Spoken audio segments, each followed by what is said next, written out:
Hello guys, how are you today? Okay, so we are starting a new week. I didn't do the live yesterday because I have a difficult day. Someone that I know passed away yesterday, so I just decided to do nothing. But today much better. So the topic for this week is detachment. So for me, this is also an amazing and magnificent topic because it helped me a lot, to be honest. Last year, I also worked on detachment. I'm still doing it. For me, it's easy to detach from materialist things, so material stuff, but it's not that easy from people. But I'm still working on it. I mean, I have noticed improvements with people, but I still need to work on this. So what is detachment? First of all, to explain what is detachment, I need to explain what attachment is. What is attachment? So attachment means that I believe that my happiness depends on having a person in my life, having someone, or having something in my life. I believe that that's the only way to be happy. It only depends on an external possession or something that I have externally to be completely happy. And Buddha says that attachment is related to suffering and pain, because he says that attachment is a synonym of desires. So everything that we desire is external, is something that we want to get in our lives, something that we want to bring to our lives externally. So that's why he said that they are synonyms because we believe that once we get that, anything that we want external, we're going to be happy in life. Okay, so that is attachment. So what detachment means? Detachment means that I learn to find the happiness in myself. I learn to see those desires in a different way. I mean, we can desire, of course, we can desire to have health, to be well-being. There's a lot of things, but the problem is when we think that it only depends on that to feel full, or to feel fullness in our life, or to feel completely happy in our lives. Okay.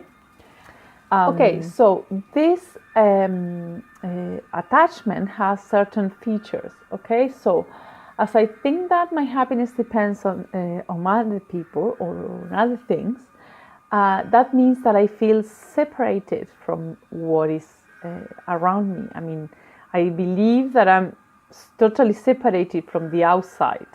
That is a concept that we have of a dual concept, okay, that we are all separated. So what it happens? It happens that we start feeling lack, or the principle of scarcity arises. That means that, okay, I need the others, so I have needs. So when you get what you want, when you really find the person that you want to have in your life, or the stuff or material things that you want in your life, there's a new fear that arises, and it's the fear of losing. So you are suffering. I mean, you are constantly suffering, because first you suffer because you need another person, and I suffer because I can't find a partner. And then when I have the partner, and I'm going to explain this later, I do a lot of things that are not part of myself, to keep that person with me, because I have this fear of losing the person. So I'm again suffering and in pain. You know, that's what Buddha says. I mean, that the attachment is suffering and pain all the time. Okay, so what is what we do when we find the person, or we meet someone and we really want to attract that person? We start thinking, or in a way that we never think. I mean, we we speak in a way that we don't think, and we behave in a way that we are not to attract the person. So we start behaving like that. We are not ourselves because our goal is to attract the person, whatever it takes. So I don't care if I am not myself. I just want to attract the person because this person is going to give me happiness. So we are not ourselves. Then once we have the person with us, we have this fear of losing. And again, another thing is that this way of behaving in a way that I'm not, it causes a lot of stress, emotional stress, okay? And that is related to dysfunctionality. And dysfunctionality is like having like emotional addictions. So that means that, for example, a typical phrase that it shows this functionality, that is thinking or behaving in a way that you are not, is like when people say, I'm the happiest person since I met you. Or for example, when I say, I can't imagine myself without you. Okay, this is an example of dysfunctionality. There's not a balance emotionally. Okay, it's not clear. You're saying that you cannot live without the other person, but at the same time, that means that you are suffering, because if you lose the person, you're going to suffer. And if you are with the person, you are not yourself, so you are suffering. I mean, you are causing stress, emotional stress to yourself, behaving in a way that you are not, or talking in a way that you never talk, or you don't think, especially at the beginning. That's why at the beginning the relationships are so good. Because, I mean, yeah, we are ourselves, but not all the time. Not all the time. We are very, very good at hiding things. And this is related to the shadows. So we know our defects and we hide them. Or we know the bad habits that we have and we hide them. So, for example, when you start a relationship and you move together with your partner, or you get married and then you move together, at the beginning, both of them are very, very, very helpful. And at home, they help each other to clean. They do everything together. Yeah, let's clean. I will help you. Yeah, everything is fine. But that's because they're behaving in a way. Maybe the lady is not very clean. She doesn't like cleaning, but she does it because she has just married, or he has just moved together. They have just moved together. So I have to clean because I don't want him to see that I'm really messy. And then maybe he's the same. I say, okay, I'm going to help her because she's the woman, or this thing of that the woman has to do everything. So, but sometimes the man says, I want to help her. So they are very happy helping each other. But then you just can't hide that forever. You can't. This is just an example, but you can't hide who you really are forever. Within the time, and this is something that any person that has been in a relationship for more than 5 or 6 years, because the first crisis is around that time, you really, or the strongest crisis is around that time, you really start seeing the other person, in the truth of the other person, okay? So this is all the behaviors that we have to keep the person close to us, okay? And it is important to bear in mind that if you don't pay attention to this, if you really behave in this way of not being yourself, it causes a lot of stress to you, okay? Because you are so aware all the time on how I have to do this, I have to do that, but this is no, I don't like to do it, but yeah, I have to do it because I don't want him to think that I'm not good at this, for example. It's very, very, very stressful, okay? So, at this point, all the problems, what we think that are problems, all the problems start, okay? we start seeing the other person, and we start feeling that he has changed. That's what we think. He has changed, or she has changed. This is not the person that I met. This is not him. He was not like this when I met him, or when I met her. And you start seeing distance. You start noticing that there is distance. So what you think is that he has changed, and problems start, and then you don't know what to do. So the action that you have to take at this point? And is start working on acceptance. And what is acceptance? It's not acceptance of the person. It's not acceptance, okay, he is different, or I can see who he really is, or who she really is, and I'm not happy with this. And that doesn't mean that you have to accept the person as he is or she is now, your partner, okay? It's not that kind of acceptance. It's acceptance of the situation.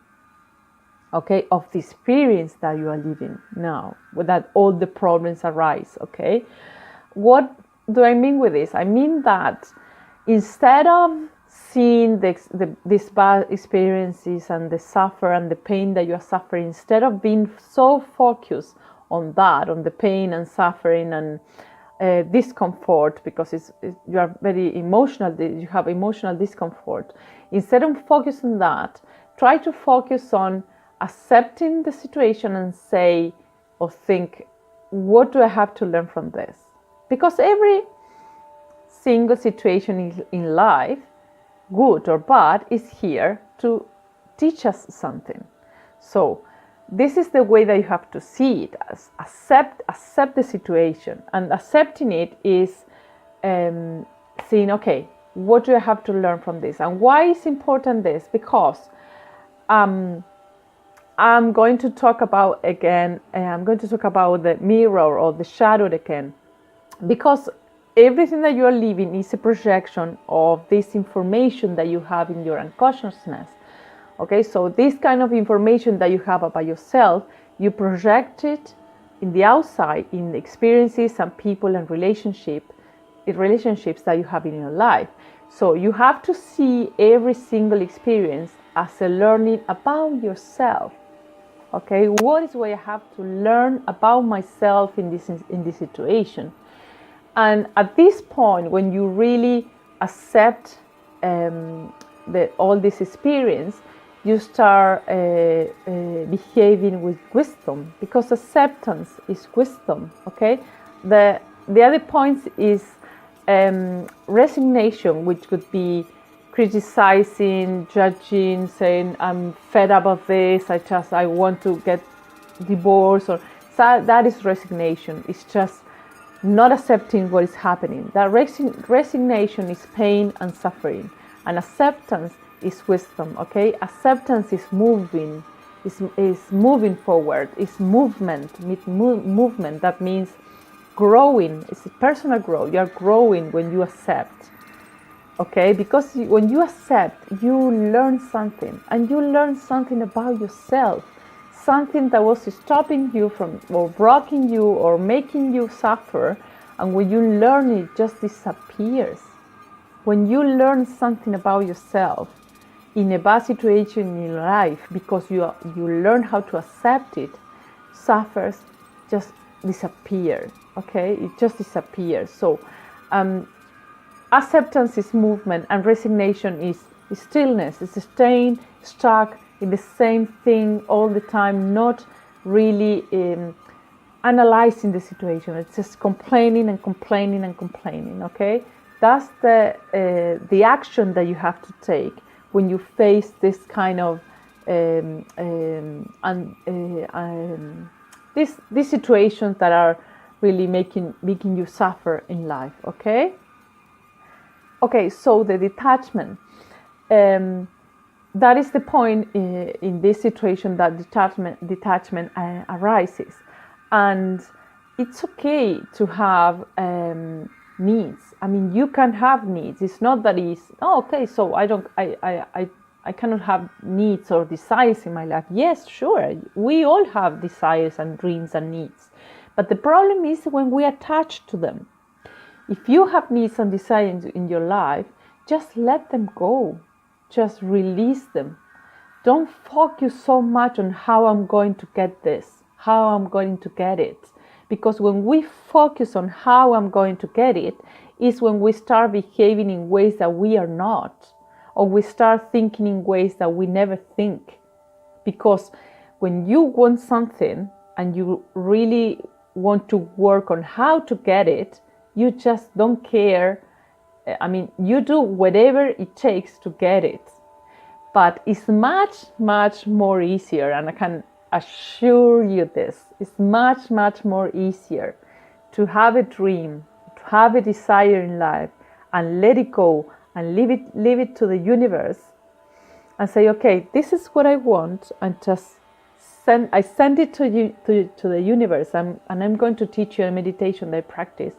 I just send it to the universe, and I just forget about it. And just forget about it, and then everything flows. Everything starts coming to myself so easy.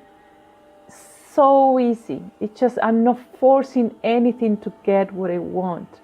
Just everything flows. So I used to be very, very focused in how to get things in life, in how can I do it, and it was very, very stressful because I tried different things and I couldn't get what I wanted. So I learned to release my desires and dreams. Okay, I really learned to do it, and when I learned that and I have started applying that to everything that I want in life, everything comes to me. Okay, so when you have these desires and you really attach to them, or your needs, and you attach to them, you create an energy, a vibration that you are sending to the quantum field, the quantum field, and the vibration of the thought is of need. So you create need in your life. And if you have a thought of need, that is what this universe is going to send you, need. You have needs. So here you have more needs, more needs, more needs. Okay, so change the thought of needs. Yes, you have needs, let them go. Just stop thinking about them. I would like to get this. It's so difficult to explain it, but I now I can do it. I think it was just practice of meditation. I can assure you what it was, but I just let them go. That's what I'm doing at the moment. So I'm just reading. It says one of the ways to learn to live detachment is living in uncertainty, and this is so important because and this is something that is happening to me as well. Living in detachment, in uncertainty, means that I don't expect how everything is going to come to me. I don't expect them to come in a month, in 2 months. I want this by the end of the year. I live in uncertainty, and this is something very important, also related to mindfulness. So when you live your day to the full and you are here and now, most of the times you're focusing on what you have to do today. That is what I'm doing. I'm focused on what I have to do today, so as to achieve the goals that I have by the end of the year. So I'm not focused on the end of the year. I'm just working daily on what I have to work, okay, to get what I want. But the universe knows my desires and my dreams, and they're just sending me tools because they know that I just let it go, okay. With relationships is similar, really. To be honest, this concept of detachment has helped me a lot because I could see myself. I could see why I was looking for, affection, attention. Why do I need that? Why is so important for me affection and a loving person? And it was because I had the lack. It was something that I didn't have when I was a child. So I was looking for that in a partner. So the way to heal that was going back and really heal that feeling of lack, of love. Okay, so this is just an example, but there's so many ways that you can work on it. There's so many ways. So this is everything for today. I have to go for my son, it's a bit late, and hope you like the detachment concept and the attachment. There's so much to talk about this. I mean, I can be talking for hours because I'm passionate about this topic as well. It's amazing because it has helped me a lot in my life. If you have any questions, please just leave a comment below the video. And if you like the video, you can share it. And if you can leave me some likes and any comments or questions, just contact me or leave a comment and we can talk about your attachments. Okay, so hope you have a great week and talk with you soon. Bye bye.